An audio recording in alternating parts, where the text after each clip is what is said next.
Hello everyone, it's Sandra here, and we are both looking at Cinderella for the first time in a while, being distracted, dog sitting and babysitting. I don't want to call it babysitting. Our granddaughter having a lovely visit from Micah, and also looking after our grand dogs. So we've been busy here, out in the garden, everywhere, and Cinderella, which I had said, let's see, July 10th, so it's August 7th today, so that's like 3 weeks ago. I said, more than 3 weeks, I was going to harvest imminently or evaluate for harvest. Now you see that I've just thrown some flower stems and vegetable stems that we were cutting up in the kitchen on top just to keep her happy. I think I put some sweet peas buried in here. Obviously there's a scrap of dog hair or something here, but you know, I do feel she needs a replenishing of her castings. And so this is what I sometimes do, and I've done an impromptu harvest video on Cinderella before, and I'll link it in the description. And that is that sometimes I just come in here and I just pull bedding out. And I pull bedding out and I put it into, I don't know whether you'll be able to see, but it's these large styrofoam food grade totes. And I can take care of whatever worms and cocoons get scooped up in the harvest at my own time. But it gets this bin to the point that I can add new bedding and get it working again. So, you know, I'm just going to take handfuls of this and put it in the styrofoam tote. If I see anything obvious like this asparagus pit, obviously I will just throw it to one side. There's something there that's a little bit bigger. Oh, that was a chunk of hair. So I will just throw that to one side. But all these castings here need to come out. She hasn't had a replenishment of the bedding. You know, she gets atypical bedding, so she gets the odd, you know, toilet roll or the odd, you know, lid off, you know, a cardboard lid off something. And I go, oh, a Cinderella can have that, you know, so, and she gets, of course, all these flower stems. So I do feel, and I've said this almost every video of Cinderella, the diversity of her bedding makes this a very healthy bin. This is in my kitchen, and it has, touch wood, always run like a top. It's just ticking away, turns over harvests about every 3 months. And even though a lot of this bedding, or you know, a lot of the material that I feed her is challenging, like these flower stems, sometimes you see them sticking around for months. As long as you're willing to harvest around the lumps, you are able to pull out these beautiful dark castings and get Cinderella's worms working again. Now, I'm not seeing a lot of worms on this side of the bin, which is great.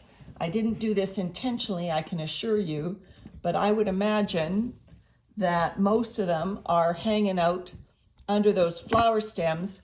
Often what I will do when I see, when I want to put flower stems into Cinderella, is often what I will do is sweeten the pot by putting some food scraps or something she would find more tempting around the flower stems to try to get the flower stems going. Obviously, sometimes I just lay them on the surface. But you see, I'm pulling out these castings, absolutely beautiful. Yes, there are worms in there. See the worm going in there?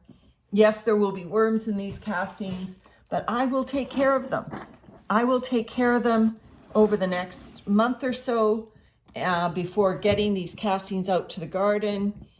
And, you know, usually, so my routine with doing that is usually I go through and I assess, are the castings fully processed?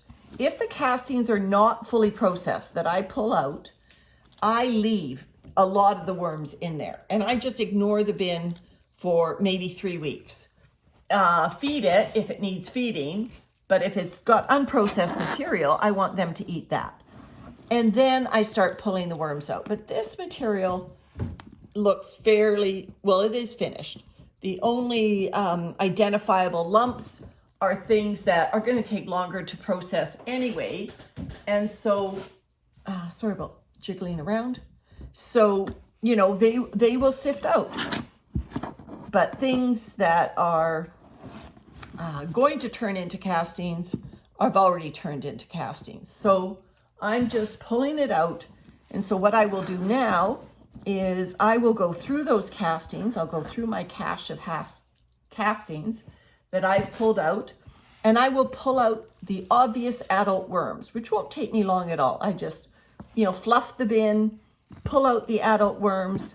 And why do I do that? Well, because if I leave them in there, I will get more cocoons being laid. So I pull out the adult worms, the obvious ones, and then I let the castings sit for a few weeks. What I'll do is I will put like a tablespoon of pulverized food in there.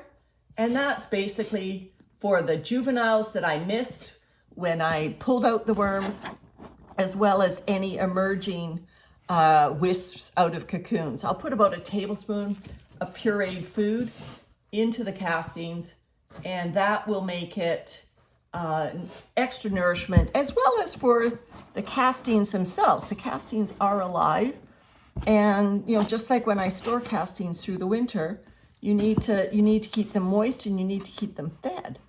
So I do that. I just put a little bit of food in there. And because these castings are mostly done, I will pull the adult worms out. All right, I'm getting over half the bin now, and I'm not seeing, oh, there's some chunkier material, and I'm starting to see more worms. So I might stop the harvest here. Let me just see whether I can pull out any more obvious castings off the top of this side. Really want to give Cinderella some new bedding here. I've got some challenging bedding for her again, and I'm sure she'll rise to the challenge. In you go, another handful. That one had some larger bits of material in it. So when I fluff these castings, you know, if I've missed an avocado stone, if I've missed, you know, a chunk of the Starbucks cup, whatever, I will pull that out as well. I'm just using my fingers as loose sifters, getting the bigger material out, but you can see I'm running into more worms. So I will probably call it quits. Okay, pull that stem out. I don't also want to deplete this bin in its entirety, because I don't want to disrupt the microbiome of the bin. And honestly, I used to teach biology. You're never going to get rid of all this bacteria, all the microbiome of this bin, unless you literally scrubbed it out at the end of a harvest. So even if you do take out all your castings, don't wash the bin. Those castings, that discoloration on the side, all of that, guess what? That's all microbiome, and it will help your new bedding and the reset of your bin get off to a great start. You won't have to start from scratch. So I tend to leave quite a portion of the existing bin intact, so that I don't have to worry about this bin going through the growing pains of a new bin. So there we go. So there's another harvest of Cinderella. I won't quite call this one impromptu. It's a month late. All right, so here's just a follow-up on what I pulled out of Cinderella. This harvest took me all of about, 6 minutes. There are worms in here. Obviously, there are bits of cardboard in here. I found cherry pits in here. Oh, there's a bit of avocado still. But you see, there are definitely worms, including full-size adult worms in here. So what I will be doing now over the next day or so is I will just come out, and as I'm fluffing, I'll just have a container next to me, and I will pull anything I don't want in my garden out of here. So, you know, I will probably pull out the adult worms, and, you know, something like this, which is a bit of avocado shell, I will pull it out and I'll throw it back in the bin. I don't have to sift to get these big bits out. These castings are complete enough that they don't need to be sifted. But you see all the worms? So even though it didn't look like I was scooping up a lot of worms, they were obviously hidden in here. And so these beautiful castings now, I'll pull the adult worms and let the rest of them settle for probably a few weeks while the babies grow up big enough to catch. And some of the cocoons will hatch, but not all of them. Some of the cocoons will make their way out to our garden. All right, everyone, that's another feeding and another harvest of Cinderella. Bye for now.